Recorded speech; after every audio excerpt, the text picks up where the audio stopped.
Welcome to the Mostly Traverse City podcast. I'm Julie Bronze. And I'm Don Pichet. Each episode, we introduce you to the real treasure of TC, its people. You're invited to get to know the soul of Traverse City, one story at a time. Enjoy the latest episode of the Mostly Traverse City podcast. Welcome to the Mostly Traverse City podcast. Don Pichet here, and I'm with my new friend, Rod Trump, and we are out here at this absolutely phenomenal place called High Pointe Golf Club. High Pointe Golf Club. We're going to learn a little bit about Rod and his involvement with this place here and its reconnection. But first of all, where are you from? This is not a hometown for you. I'm originally from Baltimore, Maryland, and about a decade or so ago, I relocated to South Florida, so I live in West Palm Beach, Florida now. And then summer of 21, a friend convinced me to come up and check out northern Michigan, and I was instantly hooked. That's awesome. That's a story we rarely hear. So it's great. It's great to have you here. And you have not just come to northern Michigan and come to visit, but you're laying down roots and you're laying it all on the line. And tell us about where we are right now, this High Pointe Golf Club. This is unbelievable. Well, thank you. And High Pointe was the first golf course ever designed and built by longtime Traverse City resident, one of the most famous golf architects in the world, Tom Doak. And it had fallen into disrepair. It had gone away, and it was no longer in existence. So in fact, the original front nine was bulldozed and became a hop farm. After spending that summer of 2021 up here, someone whispered to me, when you spent all that time in Traverse City this summer, did you check out High Pointe? And that was the first I heard of it. It was December 1st of 2021. And here we are a little less than 4 years later. Wow. And there has been a transformation. It's only 4 years. This is crazy. Wow. This is gorgeous out here. And I remember when this golf course came because, well, that's really, when Tom built this golf course initially, it was all fescue grass. Because of that, I think at that time in the golf world, there was a lot of talk about saving resources in the fescue grass, using less fertilizer and this and that and the other thing. But he became kind of a household name right out of the chute, but just not because it wasn't a great golf course, but because of the grass that was on there to begin with too. Well, that was very interesting. Well, at the time, it could have been certainly the first golf course in this part of the country that was all fescue. Yeah, for sure, yeah. And could have been one of, if not the first in North America. Obviously, we see fescue grass in Scotland and Ireland. It needs the right climate. But you're exactly right. It requires the least amount of inputs. It's the most environmentally friendly. It's a little temperamental during its grow-in, but once it's grown in, needs less water, less prone to pest and disease. So it's very environmentally sustainable. And that's something that Tom really believes in with all his projects. He doesn't like to move a lot of earth. He likes to embrace the natural land. Right. And really, his brand of golf course design is really responsible for bringing back the minimalistic way of golf course design. We're looking over the top, just kind of this panoramic view here. Where are we right now in this place, by the way? So we're on the east end of the property. We're sitting on the porch of a building that we call Founders House. Okay. And that's Founders apostrophe, or after the S. It's not. Okay. It's not my house. It's the house that all of our founding members helped create. So we're on the porch of Founders House, which connects the two wings of our lodge building. So we've got 40 bedrooms here on property. Wow. And we're high on the hill. As we like to say, we're sitting on the east end of the property. We're looking west. And we get to take in those amazing, magnificent northern Michigan sunsets over what we refer to as the Valley of Golf out there.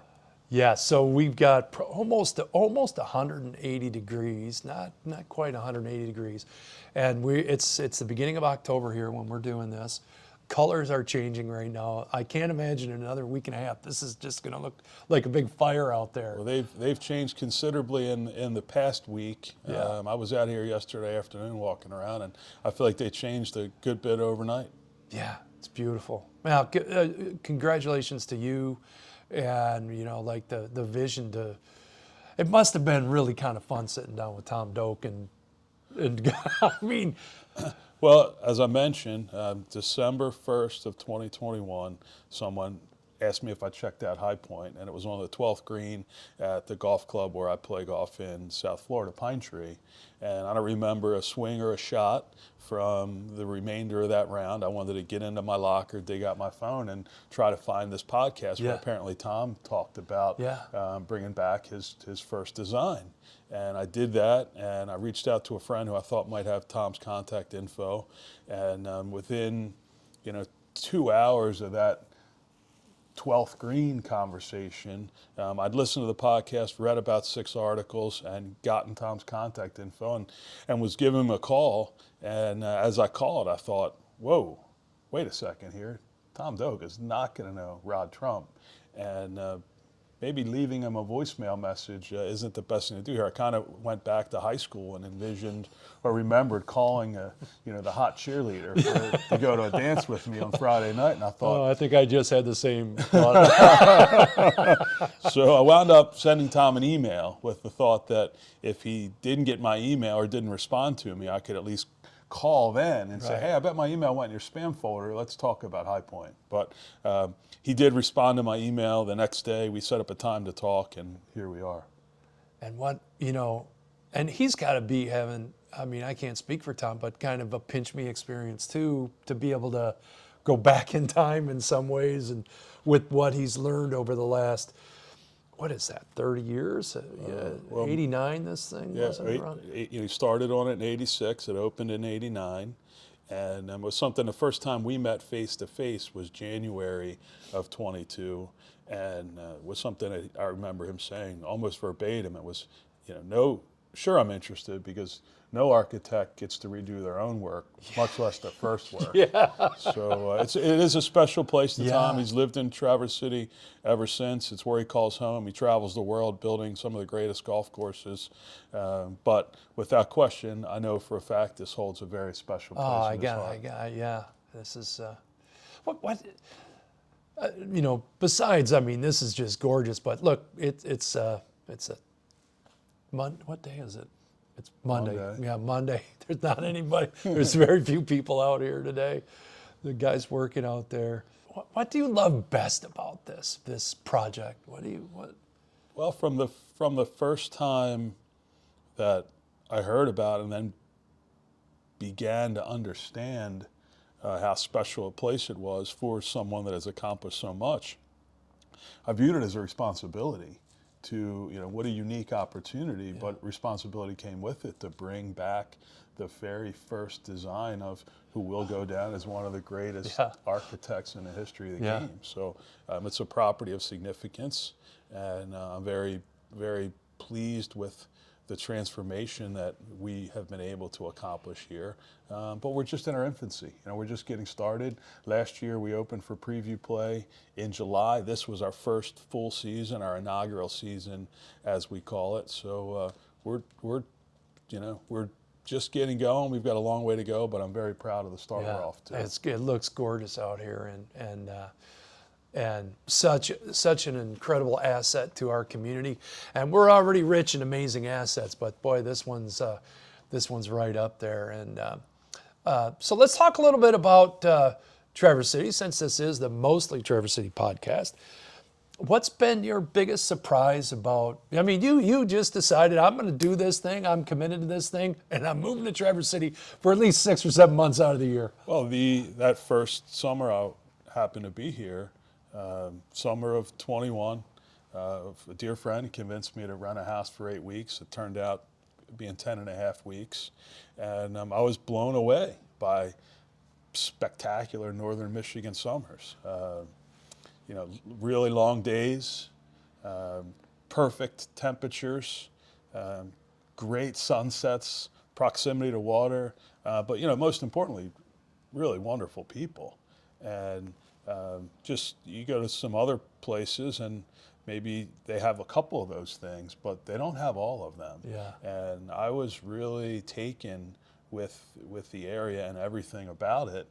And if I'm going to be anywhere, perhaps besides Italy, if I'm going to be anywhere for more than a few days, I want world-class golf. Yeah. And I want a special experience on a special golf course. And I feel that I was driven to create that. And I feel that we're making progress each day to get closer to that goal. Some beautiful, beautiful things in a beautiful place, and fantastic. So you've been here for scraping around here in Traverse City for what, three years? This is your fourth year here. Fourth. Well, I guess we include the summer. This would be my fifth year, including the summer 21. So what are some of your favorite finds here in Traverse City so far?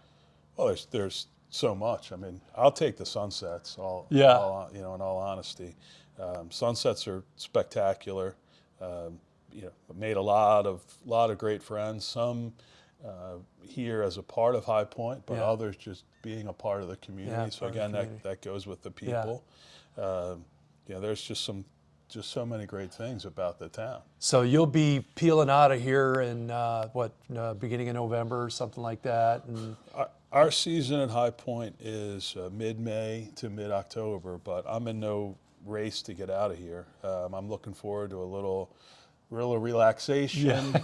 Maybe might even be able to put my feet up in front of the fireplace for a night or two. But seeing the colors change and looking at the trees, and it's great. So I'm in no hurry to jet out of here. I think this might be a stupid question. Well, not a stupid question, but maybe redundant. But tell me, what would be your perfect day in Traverse City? Well, I wonder what it might include. I would probably say perfect day would include up early in the morning and walking my dog. I have a Great Dane who is the darling of my life, and so taking Savvy for a walk, or maybe he's walking me. You've seen the size of him. Yes. So going for a walk, and I'm out here at High Pointe almost every day, if not every day. Yeah. And so there would be a round of golf involved with some dear friends, some of our members, or some friends that I've made up in the area. But it would involve a round of golf, and maybe sitting right up here on the porch of Founder's House, taking in one of these magnificent sunsets over the Valley of Golf. So they say home is where the heart is, so I'm home right here. Yeah, this is absolutely stunning. This is absolutely stunning. So one of the things I've got a chance to, you're doing something really unique here at this golf club, and I think this is another, to me, this is another way that you're enriching the Traverse City, the greater Grand Traverse area, by bringing this level of a community that you're building out here. But you've included a caddy program out here. And one of the unique things about a caddy program, from my experience, is the opportunity that young people have that may or may not even have that much interest in the game of golf, but the mentorship opportunities that they have. So you can't buy 4 hours with some of the people that these guys get to lug golf bags around with, and relationships get built. And there's hundreds of stories of how those relationships of a caddy and the guy that they lugged them around for, how those things just spawned incredible careers. Talk a little bit about your caddy program here, and also what's the spirit behind it? Well, I think it starts with the fact that the best way to experience the great game of golf is walking with the caddy, and it enables you to take in nature and really experience the land and the movement in the land.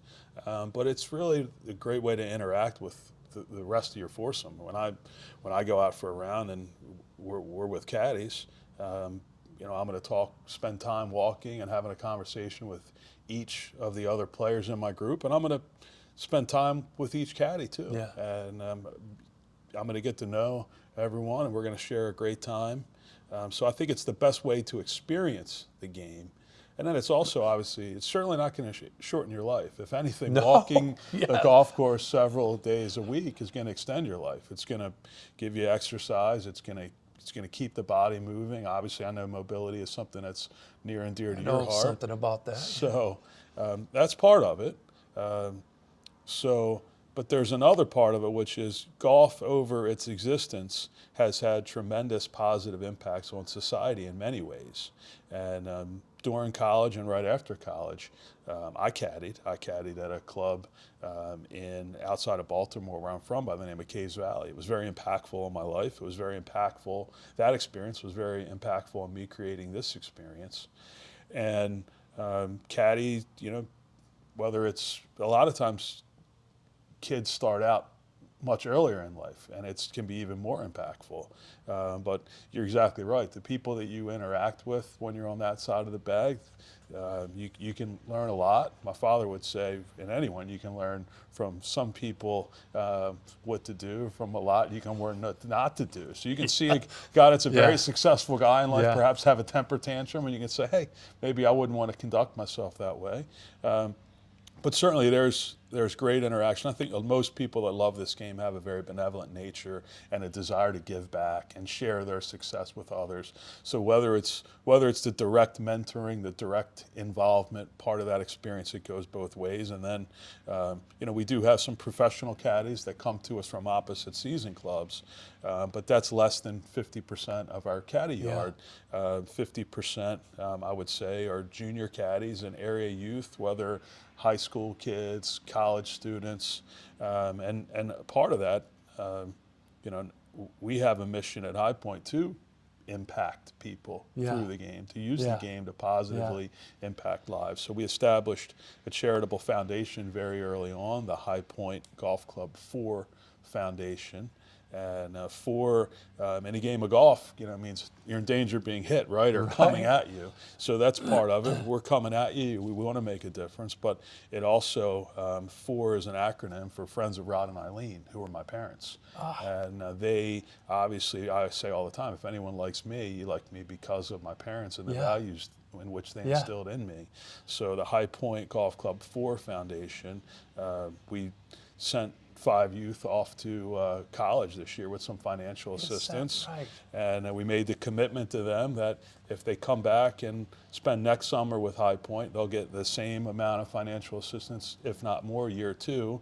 And through a couple of our members, even without really promoting the foundation, we've already been able to put a nice endowment together to make sure that we can help those. Keep it rolling. That's amazing. So, this this opportunity to be around this place, just to walk around here all summer long, to be carrying bags with people from all over the country that come here. What an experience! And I just have to say, thank you that's going to do nothing but make our community better.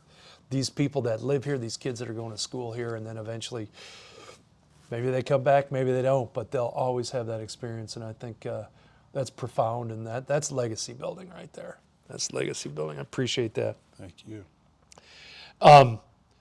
No, to that end, so if there's a mom who says, hey, my high school kid, he'd be a great kid, he loves golf, how would they connect? We have a director of golf operations. His name's Brad Coleman. He oversees our caddy program. Okay, perfect. That's one of his responsibilities. So we could certainly get them to email Brad or right through our website. We have an info at High Point GC. Connect through the website. An email. Our Instagram, there's also a link there to to send us information. So we've had a number of folks contact us that way, and it could be for they have a young son or daughter who's interested in caddying, and we train them, and it's been so far beneficial both ways. Yeah, I know a couple of the guys that are kind of involved with the training, and so I was talking to one of them today, and talks about how much fun that is for the older, not necessarily older, but more senior and experienced caddies to be able to help younger ones. And that's kind of like the old-fashioned way. And instead of watching the YouTube video, they're actually getting hands-on experience on how to do, serve other people. What a concept. I hope that what you're doing here, this is my I hope that this starts to kind of filter. How come it's just golf carts here and you can't have a caddy? You know, maybe that'll fly. I don't know. We're getting close to wrapping this up here, so I'm going to ask a question that I ask everybody, Rod.